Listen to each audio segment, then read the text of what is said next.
Hi there. Now, one of the things that students ask me a lot is,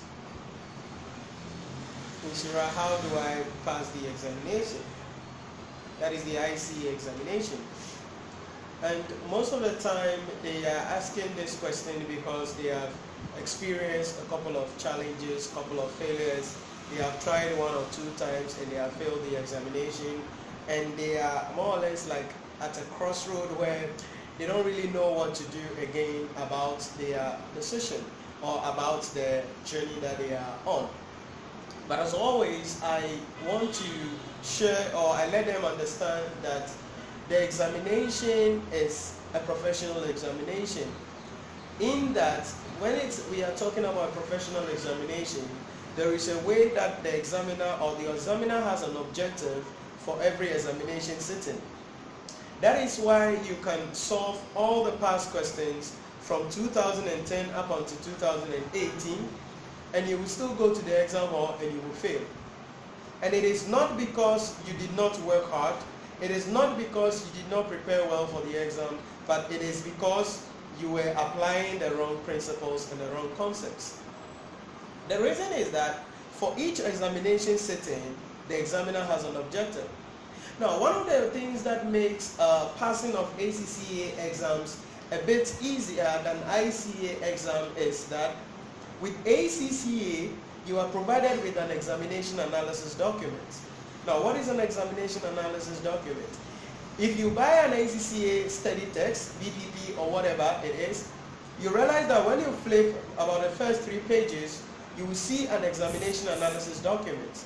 The examination analysis document gives details on various topical areas that the examiner has examined in the past.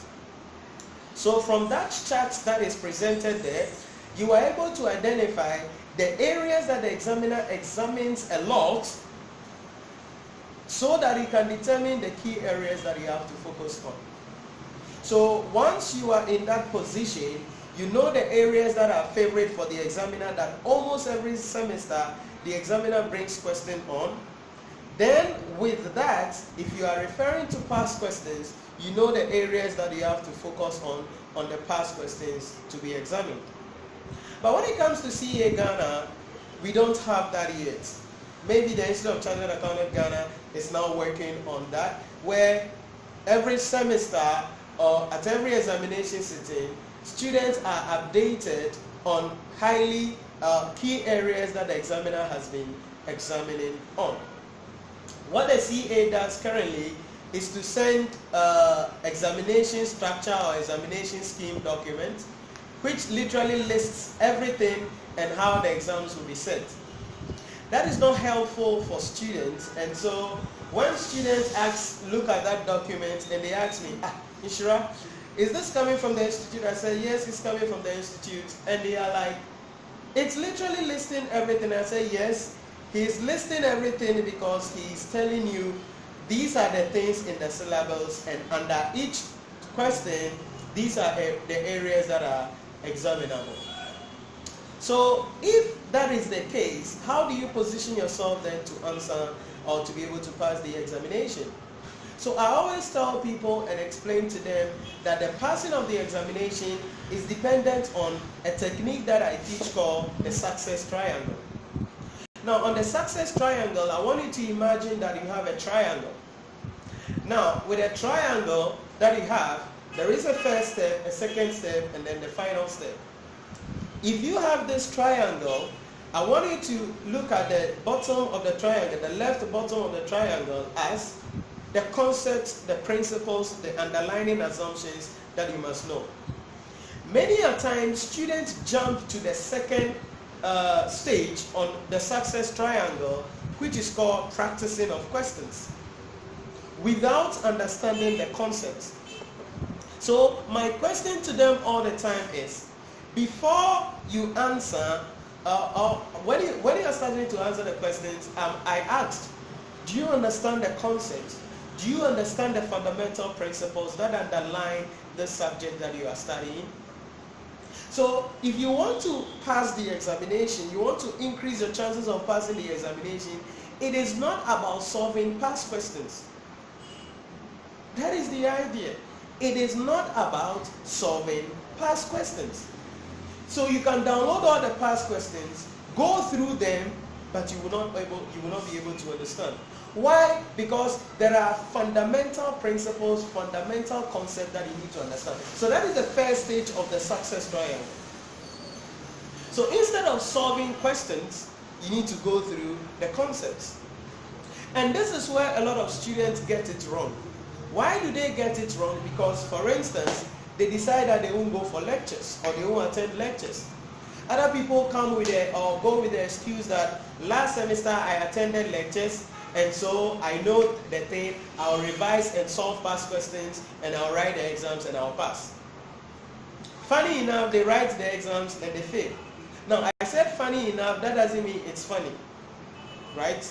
That doesn't mean it's funny. Funny enough in the concept that, or meaning that you lied to yourself that you will pass and you fail the exam ultimately.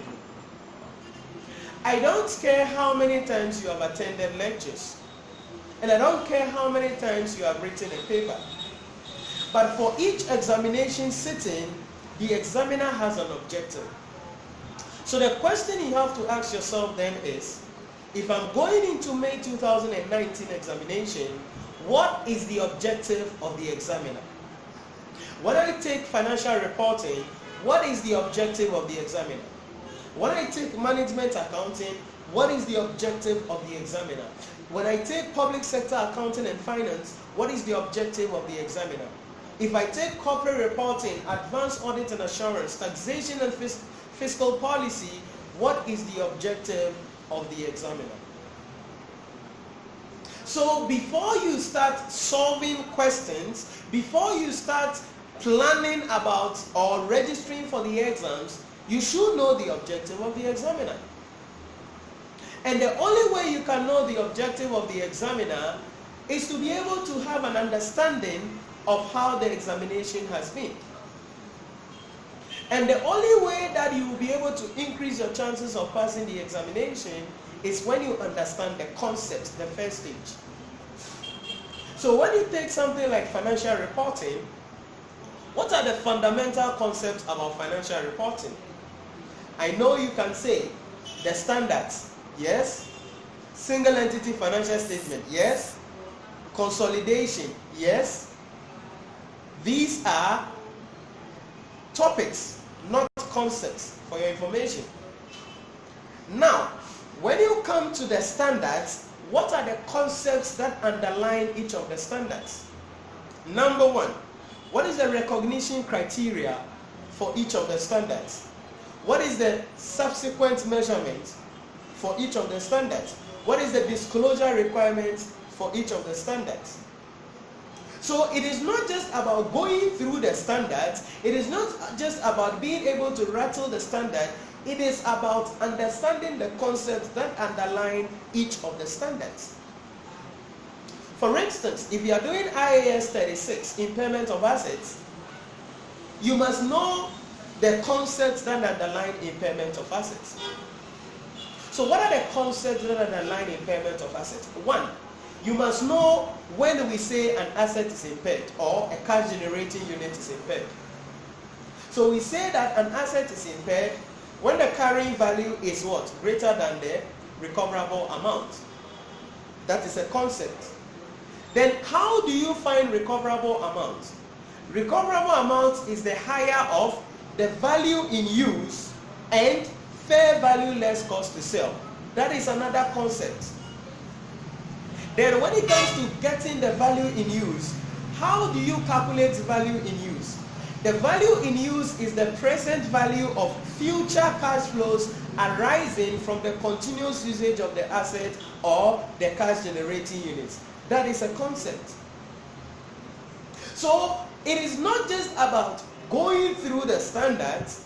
Someone will say that, sure, I have gone through all the standards. Then I ask, do you understand the concept? So I ask some of these concepts and they are missing. They are lost. But they claim they have gone through the standards. So you must understand the various concepts that underline all of these standards. So it is not necessarily about how many questions you solve, it's about your understanding of the concept. Because in the exam hall, the examiner is not going to repeat any past question that you think about.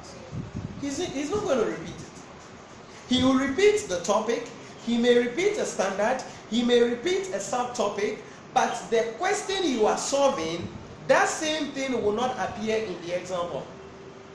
And you can attest to the fact that every past question you pick, there is something new in it that you didn't realize in the previous past question.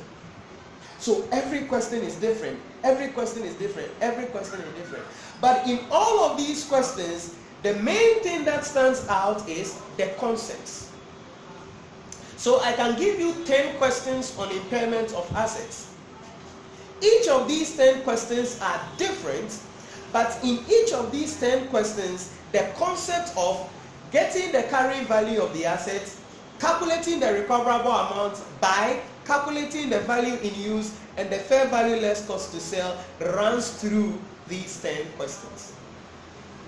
So it is not about solving the 10 questions, it's about understanding the concepts that runs through the question. And that concept is the concept that underlines the idea in relation to impairment of assets. I hope you get it. So it's about that concept thing. You need to understand the concept. You need to understand the concept. Apart from the standards, you come to single entity financial statement. Either a cash flow statement or the statement of the income statement and other comprehensive income and the statement of balance sheet. When it comes to the preparation of these statements, what are we going to be doing there? What's the concept there? Now you know that with this one, what the examiner is going to be doing is every footnote there is literally an accounting standard. The footnote to the cash flow, the footnote to the income statement or the balance sheet question or the trial balance that has been given is literally an accounting standard. So if you don't understand IAS 16 and you don't understand IAS 12, deferred tax, when there is a revaluation of assets and there is a deferred tax on the revaluation and there is an annual transfer in the revaluation, and that same or these three things are in a note, in a footnote, then you will be screwed. Why? You will say that the question is difficult. But it is not difficult, it is your inability to understand the concepts. So I want you to stop this thing of solving past questions. Stop it. Stop this thing of solving past questions for now, especially for now. And start going through the standards, the concepts that underline each of these things. Then we come to consolidation. Now I'm using financial reporting as a guinea pig, all right? So I'm using it as a guinea pig just to illustrate what we are doing. You come to consolidated financial statements. In consolidation, it is not about how many questions you solve that you will understand consolidation. It's about understanding the concepts, period. So when it comes to consolidation, there are about 6 things in consolidation that you need to understand. These are concepts.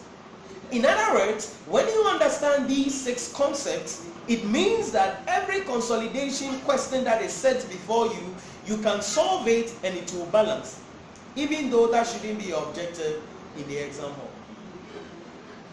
The first thing about the fundamental concept when it comes to financial reporting in consolidation is determination of the group structure. So from the preamble or the prefix of the question, or from the first note of the question, you will understand the group structure. Whether company A has taken control of company B and also has had an investment in another company. So there are sometimes the percentage of ownership will be given. Other times the examiner will give you the number of shares that are acquired by the company. So if the number of shares is given then what do? You're going to look at the number of shares acquired divided by the total number of shares of the company times 100, and that will give you the percentage of acquisition. That percentage of acquisition will now tell you whether you have control, and you have to treat it under based on consolidation, full consolidation, or it's a significant influence, and you have to treat it under IAS 38 using the equity method, investment in associates. So determination of the group structure is the first concept. So it is not about how many questions you solve to understand the group structure. It is about knowing how the group structure is given, and there are two ways it can be given. Either a percentage of the acquisition is given, or the number of shares that is acquired is given. So if the number of shares is provided to us by the examiner, then what do? We just take that figure up and divide it by the total number of shares and multiply it by 100, and we get a percentage of acquisition. So that is the first thing, determination of the group structure. When you determine the group structure, the next thing that you need to look out for is how to calculate the net assets of the subsidiary company.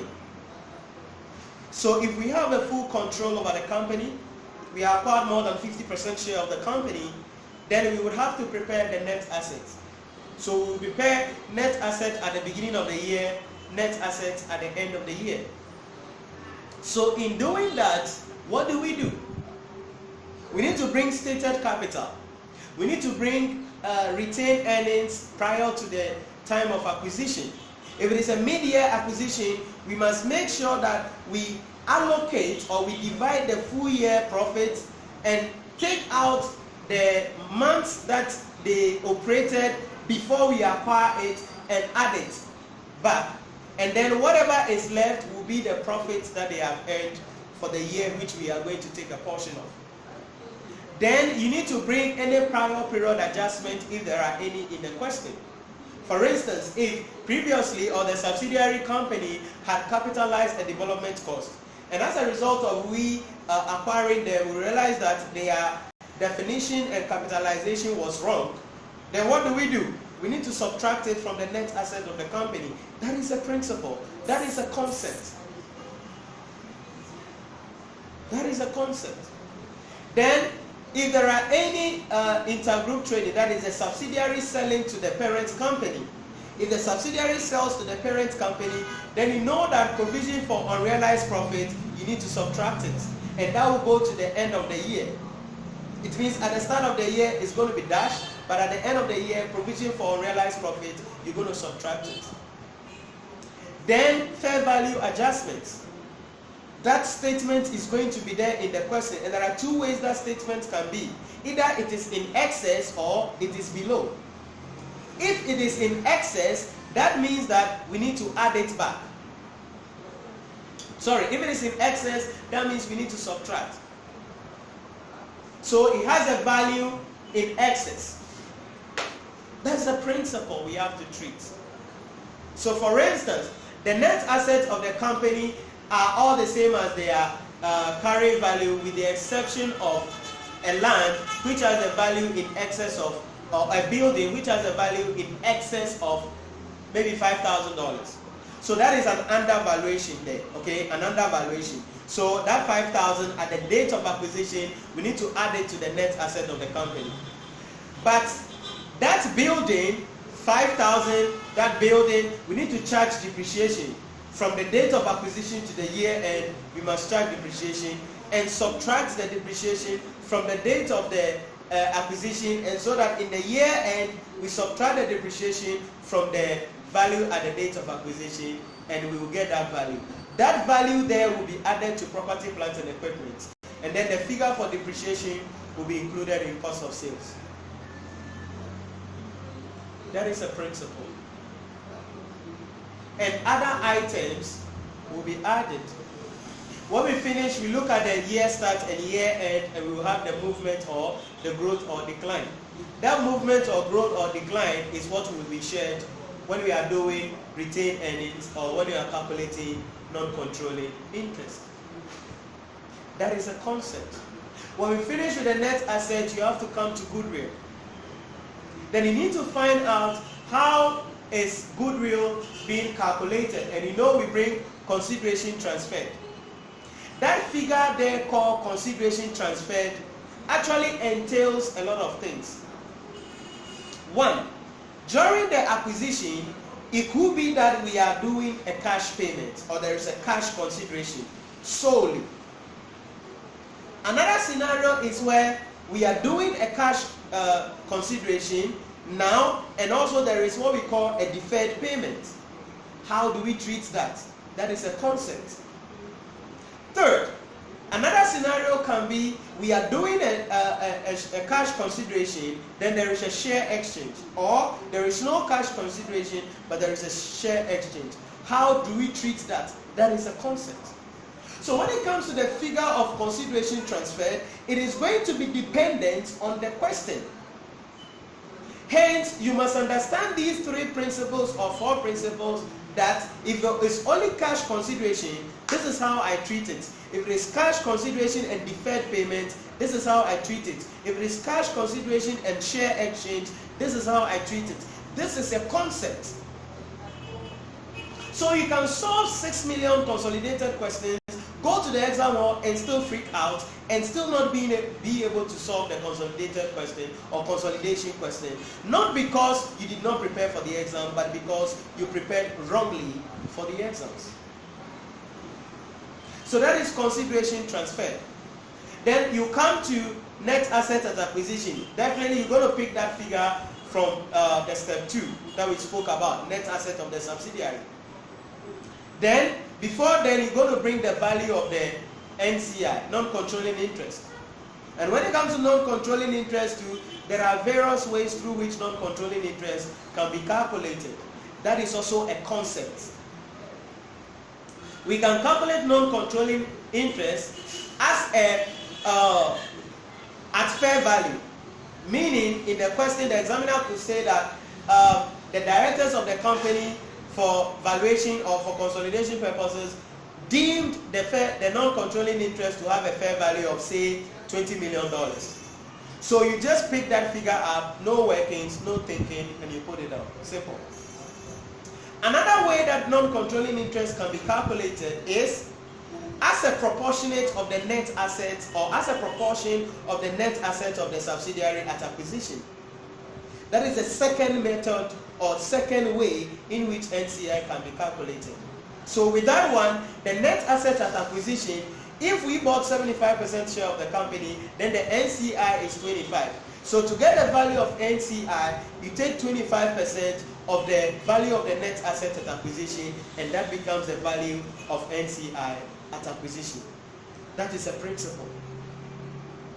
Then the third thing is NCI can be valued at fair value of the shares of the company. Meaning, the examiner will give you the shares of the subsidiary company, the value of the shares. So if we acquired 5,000 and the whole company has 8,000 shares, that means NCI will take 3,000 of the shares. So that 3,000 number of shares of the NCI will be multiplied by the market value per share of the subsidiary company. And that will give us the value of the NCI at acquisition. This is a principle. This is a concept. The question I will ask you is, do you understand this concept? Do you know the various ways through which NCI could be calculated? You can't identify this in questions. These are concepts you should know before you start solving questions. So if I know these, that this is how NCI is calculated and these are how they are treated, irrespective of the question the examiner puts before me, no matter the statement the examiner makes, I know these three things, one of them will be in the question. So it is not about the number of past questions I solve, but it's about the understanding of the concept. That is what I want you to understand. That is what I want you to consider. That is what I want you to take into consideration. So you get the NCI value. From the NCI value, you're able to calculate your goodwill. If goodwill suffers impairment, you subtract it and you treat the impairment by subtracting it from the group retained earnings. From goodwill, you come to group retained earnings. With group retained earnings, you are going to bring the parent profit for the year. If you have a prior period balance, you bring it. You bring the profit for the year. Then what do? If there is any associate firm, then profit from associate, share of profit from associate will be added. Share of profit from subsidiary, that is the growth in the net asset or the movement in the net asset, we bring it. If there is any loss in value of our investment in the associate or impairment in our goodwill, we subtract them.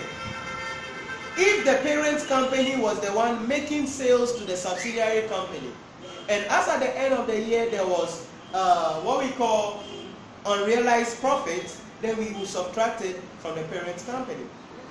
And remember all the time, when there is unrealized profit, we subtract the unrealized profit from the income of the company making the payment.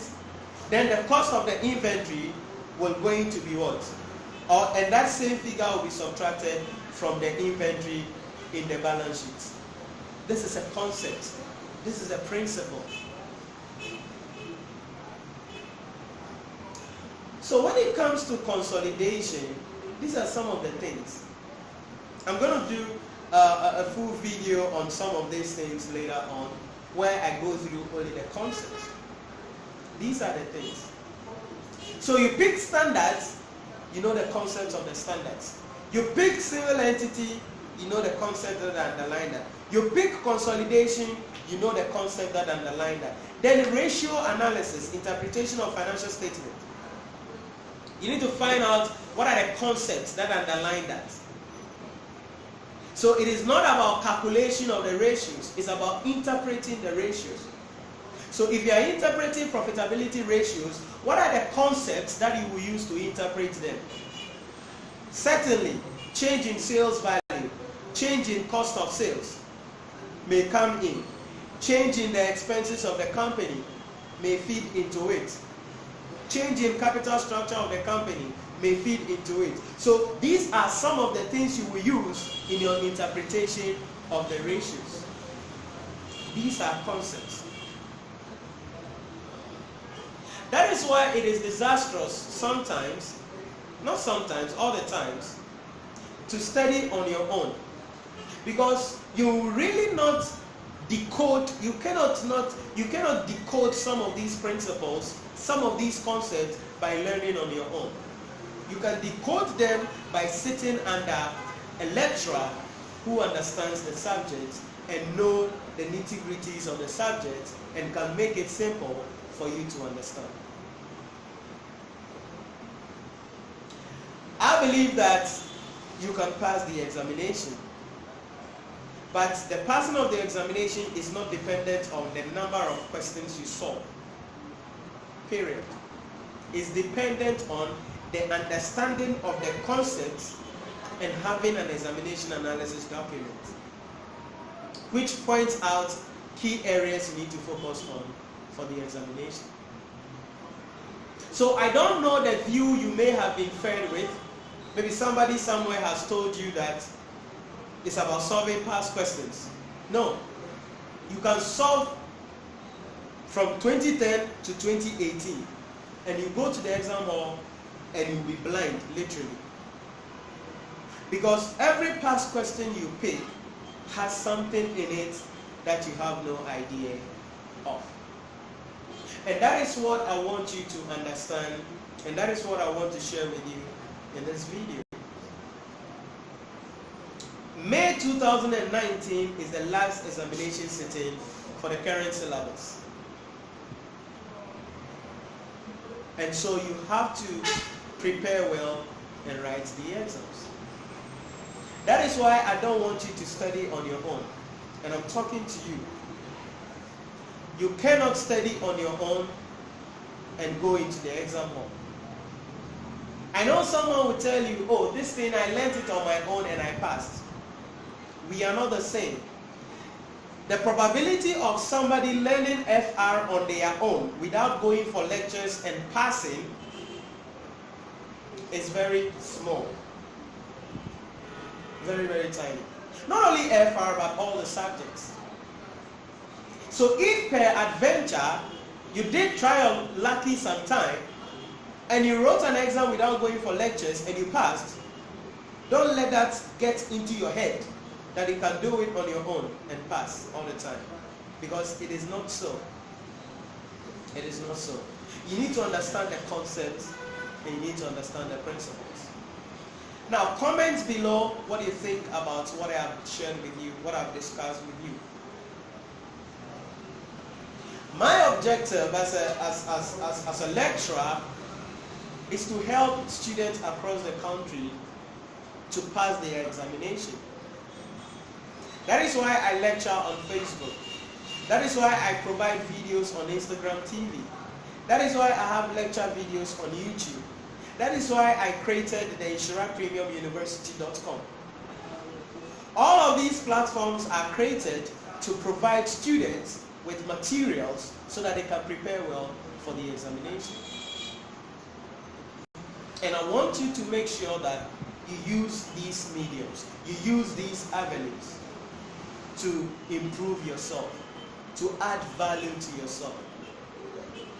Imagine how you will feel if you check your results and you have passed the exams. Imagine how you will feel when you check your results and you have failed. Look at the two feelings. They are antagonistic to each other. One will make you distressed, you waste money, you waste time, and you will be in anxiety. It will actually distort a lot of things about you. But when you pass the exams, the adrenaline runs, your joy fulfills, and you begin to praise God. You begin to thank God. Some of you will even go to church and give a Thanksgiving offering. That's good, right? God has given you wisdom. You have it. But you got to work to make that wisdom practical in your life. So I'm asking you, for whatever subject that you are writing in May 2019, my question to you this time is, do you understand the concepts of the subjects? I don't care how many questions you solve, but my question is, do you understand the concepts? If you don't understand the concepts, go back and study them. Enroll in a class, in a course somewhere. Go for lectures, attend lectures. Don't be cocky about it. Don't be creepy. Don't be so, I don't know. Some small amount of CDs you will spend and you are thinking about it. Do you know the value when you become a chartered accountant? Do you know the opportunities that you are going to have? Do you understand the level of impact that you can make when you get to that level? You got to spend money to become who you want to become. I'm not the creator of Nhyira Premium University, publisher of 11 business books of the ICA ICA syllabus and ACCA syllabus, with the latest book, Strategic Case Study, because I just got up and I did it. No, I invested money, I invested time, I invested sacrifice. I leverage on people. And if you are working on this journey, you have to leverage on somebody that knows better than you. That is why you need to attend lectures. That's it. That is it. So if you have watched this video up to this far, I want to give you a special offer. For a limited time, we are giving our courses on our study portal a special discount. Literally all the courses are going for 229 Ghana cedis. 229 Ghana cedis. And you can enroll in the course today. In this course, you have access to lecture videos on all of the things. So if you enroll in financial reporting, you have lecture videos on everything. You have assignments, you have ebooks, you have question kits, and most importantly, you're going to have a one-on-one session with me and my team of lecturers on Skype, where we discuss with you, answer questions that you are having, and solve whatever questions that has to be solved, and whatever discussion that has to be made. Most importantly, in addition to that, you are going to also get access to the examination analysis document. The examination analysis document guarantees students a minimum of 55% mark question. In other words, what we are going to be including in the examination analysis document, you will see 55% mark questions from it directly on those topics that you have to focus on. Not only on topics, but even the nature of how the question will be set. We know this. I understand this because I understand how the ICA exams work. That is why you need that examination analysis document. So you can click the link below this video. I'm going to put it also in the comment box there somewhere. And enroll in the course today and start learning. Don't let money stop you. It's only 229 Ghana cedis. You can literally go and buy fried rice and chicken, pizza, or whatever with it. But you can use it to add value to your life and to make your life happy and blissful. And I want to participate in that. I want to make sure that I am part of that successful story of yours. That is why we are giving this opportunity to students. So for a limited time, I want you to click the link below this video and go to the website, place the order, pay for it, 229 Ghana cedis per paper, and have access to all our course catalog and start studying. Because I want you to pass the ICA May 2019 examination. Whether this is your first time of writing a paper, or your second time or third time of writing a paper, I believe that if you are able to enroll with us, if you're able to follow our advice, my recommendation, if you genuinely and committedly go through the videos and appoint or make sure that you go through the one-on-one session with me, I can prepare you and you will be in a better position of passing the examination. Again, succeeding or passing the ICA exams is not dependent on the number of questions you solve. It is dependent on your understanding of the concepts that underline each of the subjects. If you don't understand the concepts, you can solve 70 million questions and you will still go to the exam hall and you will fail. But I want you to pass, and I want to help you to explain these concepts to you. So click the link below this video and enroll in the course today. I will see you some other time, just like this, where I talk to you on some other things that you need to do in order to increase your chances of passing the examination. My name is Nhyira Premium, and I am a business lecturer in Woodin.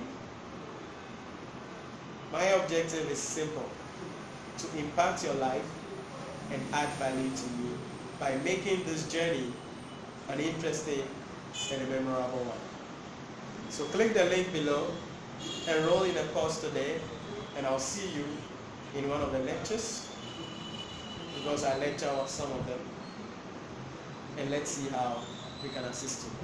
So till we meet again on the Business Lecturer in Woodin show, it's Nhyira Premium, and thank you for watching my video. Bye-bye.